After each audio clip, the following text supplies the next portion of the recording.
আসসালামু আলাইকুম। প্রাথমিক বৃত্তি পরীক্ষা 2025 বিষয় বিজ্ঞানের আরো একটি সাজেশন ক্লাসে আপনাদের স্বাগতম। আজকে আমি মূলত আলোচনা করব শূন্যস্থান পূরণ সাজেশনটি নিয়ে। মূলত এখানে থাকবে তিনটা অধ্যায়, অধ্যায় 6, অধ্যায় 7 এবং অধ্যায় 8 থেকে সবথেকে গুরুত্বপূর্ণ যে শূন্যস্থান পূরণ সেগুলো ইনশাআল্লাহ এই তিনটা অধ্যায় থেকে এখানে যেগুলো লেখা আছে এগুলো পড়লেই কমন থাকবে। তাহলে চলুন দেখে নেওয়া যাক। প্রথম প্রশ্নটি হলো যে জাঙ্ক ফুড সুস্বাদু হলেও ভ্যাস খাদ্য নয়। জাঙ্ক ফুড সুস্বাদু হলেও সুষম খাদ্য নয়, ভ্যাসে হবে হচ্ছে সুষম, ঠিক আছে, খাদ্য নয়। দুই নম্বরটি হচ্ছে যারা শারীরিক পরিশ্রমের কাজ করে তাদের বেশি বেশি ড্যাশ প্রয়োজন, তাদের বেশি বেশি খাদ্য প্রয়োজন। তিন নম্বরটি হচ্ছে অসাধু ব্যবসায়ীরা খাবারে বিভিন্ন ভ্যাস রাসায়নিক পদার্থ মিশিয়ে থাকে, বিভিন্ন ক্ষতিকর রাসায়নিক পদার্থ মিশিয়ে থাকে, অর্থাৎ এই ভ্যাস চিহ্নিত হবে হচ্ছে ক্ষতিকর। চার নম্বরটি হচ্ছে অতিরিক্ত খাদ্য গ্রহণের ফলে গ্যাস সমস্যার সৃষ্টি হতে পারে, গ্যাসের হবে হচ্ছে ওজনজনিত সমস্যা। পাঁচ নম্বরটি হচ্ছে খাদ্য সংরক্ষণ খাবারের পচন সৃষ্টিকারী ব্যাকটেরিয়া জন্মাতে বাধা দেয়, অর্থাৎ গ্যাস চিহ্নিত হবে হচ্ছে ব্যাকটেরিয়া।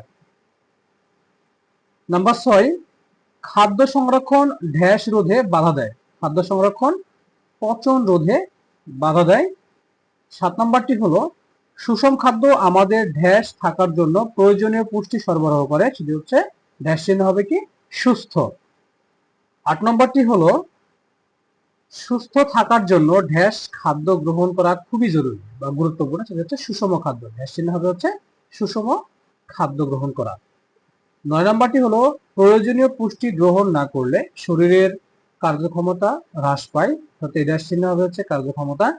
10 নম্বরটি হলো ড্যাশ কারণে শিশুর স্বাভাবিক বৃদ্ধি ও বিকাশ বাধাগ্রস্ত হয়, সেটা হচ্ছে অপুষ্টিজনিত, ড্যাশ চিহ্ন হবে হচ্ছে অপুষ্টিজনিত।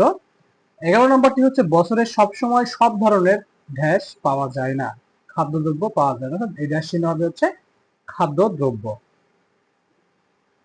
12 নম্বরটি হলো খাদ্যদ্রব্য নানাভাবে ড্যাশ করতে হয়, খাদ্যদ্রব্য নানাভাবে সংরক্ষণ করতে হয়, অর্থাৎ ড্যাশ চিহ্ন হবে হচ্ছে সংরক্ষণ। 13 নম্বরটি হলো ফল পাকাতে রাসায়নিক পদার্থ ড্যাশ করা হয়, রাসায়নিক পদার্থ কার্বাইড ব্যবহার করা হয়, ড্যাশ চিহ্ন হবে হচ্ছে কার্বাইড। এই পর্যায়ে আমরা দেখে নেব অধ্যায় 7 স্বাস্থ্যবিধি। এখান থেকে সবথেকে গুরুত্বপূর্ণ শূন্যস্থান পূরণগুলো।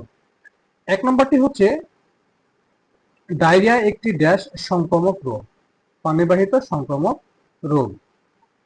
2 নম্বরটি হচ্ছে বয়ঃসন্ধিকালে ছেলেদের গলার ড্যাশ পরিবর্তন হয়, ড্যাশ চিহ্ন হবে হচ্ছে স্বরের, বয়ঃসন্ধিকালে ছেলেদের গলার স্বরের পরিবর্তন হয়।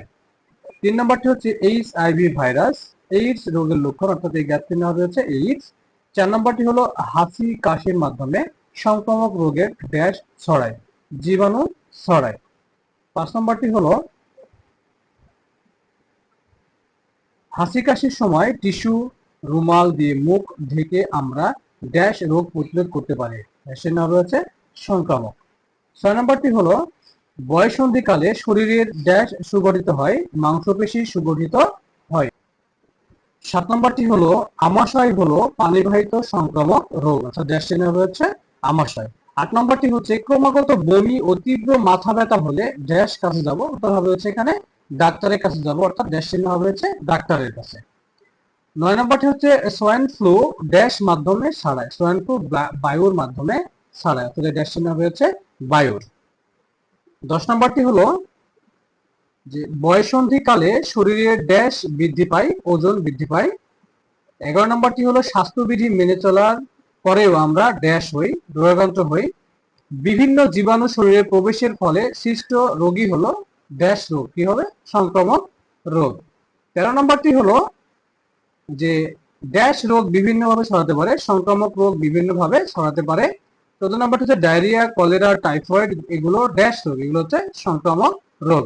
সবশেষে 15 নম্বরটি হচ্ছে কুকুরের কামড়ের মাধ্যমে ড্যাশ রোগ ছড়ায়, কুকুরের কামড়ের মাধ্যমে জলাতঙ্ক রোগ ছড়ায়।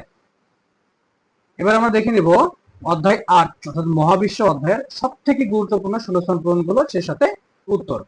1 নম্বরটি হচ্ছে আমরা শুধুমাত্র চাঁদের ড্যাশ অংশই দেখতে পাই, আমরা শুধুমাত্র চাঁদের আলোকিত অংশটুকুই দেখতে পাই।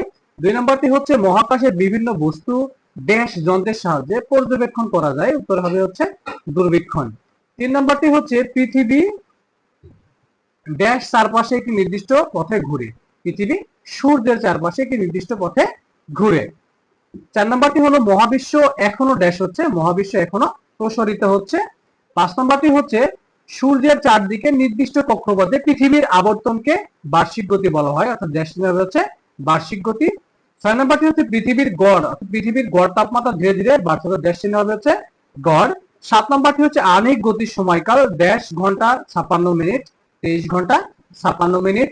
আচ্ছা, 8 নম্বরটি হচ্ছে বার্ষিক গতির সময়কাল 365 দিন 6 ঘন্টা। 9 নম্বরটি হলো যে পৃথিবীর উত্তর গোলার্ধে যখন গ্রীষ্মকাল তখন দক্ষিণ গোলার্ধে শীতকাল, ড্যাশ চিহ্ন হবে হচ্ছে শীতকাল। 10 নম্বরটি হচ্ছে চাঁদ থেকে পৃথিবীতে আলো আসতে সময় লাগে ড্যাশ সেকেন্ড, 1.3 সেকেন্ড। 11 নম্বরটি হচ্ছে সূর্য থেকে পৃথিবীতে আলো আসতে সময় লাগে 12.8 সেকেন্ড, ড্যাশ চিহ্ন হবে হচ্ছে 12.8। 12 নম্বরটি হলো পৃথিবীর ড্যাশ গতির কারণে দিন দিন দিন এবং রাত হয়, এটা হচ্ছে আহ্নিক গতির কারণে। 13 নম্বরটি হচ্ছে ড্যাশ এখনো প্রসারিত হচ্ছে, মহাবিশ্ব এখনো প্রসারিত হচ্ছে। 14 নম্বরটি হলো পৃথিবী একটি ড্যাশ গ্রহ, পৃথিবী একটি সৌরজগতের গ্রহ, অর্থাৎ এই ড্যাশ চিহ্ন হবে হচ্ছে সৌরজগতের। 15 নম্বরটি হলো পৃথিবী থেকে চাঁদের দূরত্ব কত, পৃথিবী থেকে চাঁদের দূরত্ব 3,84,400 কিলোমিটার। এই ছিল মূলত ষষ্ঠ, সপ্তম এবং অষ্টম অধ্যায় থেকে সব থেকে গুরুত্বপূর্ণ শূন্যস্থান পূরণ, সেই সাথে উত্তর। এগুলো পড়লে ইনশাল্লাহ পরীক্ষায় কমন পাওয়া যাবে। ক্লাস এ পর্যন্তই। আসসালামু আলাইকুম রহমতুল্লাহ।